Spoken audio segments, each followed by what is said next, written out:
সকাল 11:30টায় মানিকগঞ্জের শহীদ মিরাজ তহল স্টেডিয়ামে আনা হয় আসিম জাওয়াদের মরদেহ। এক যুগের বেশি সময় যিনি আকাশে উড়ে বেরিয়েছেন, শেষ বেলাও মরদেহ বহন করে আনে বিমান বাহিনীরই একটি হেলিকপ্টার।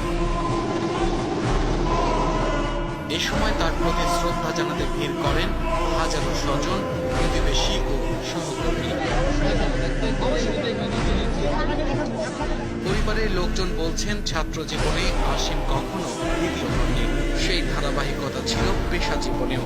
অর্জন করেছেন সোর্ড অফ অনার, দায়িত্ব পালন করেছেন জাতিসংঘ শান্তি মিশনে।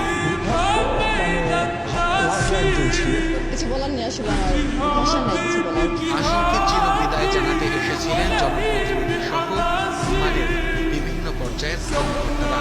সহকর্মীরা বলছেন, বড় ধরনের ক্ষতি এড়াতে নিজেদের জীবন বিপন্নের সংখ্যার কথা জেনেও ঘনবসতিপূর্ণ এলাকা থেকে বিমানটিকে জনবিরল এলাকায় নিয়ে যান সাহসী দুই পাইলট।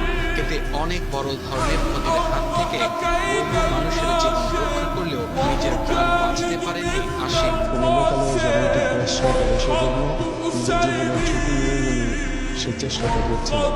রিভাবকে হারিয়ে মানিকগঞ্জবাসী শুধু নয়, বাংলাদেশে একটা অপরিণতি ফিরেছে। শ্রদ্ধা শেষে জুম্মার পর স্টেডিয়ামে অনুষ্ঠিত হয় জানাজা। এরপর তার শেষ আশ্রয় হয় শহরের সেওতা কবরস্থান।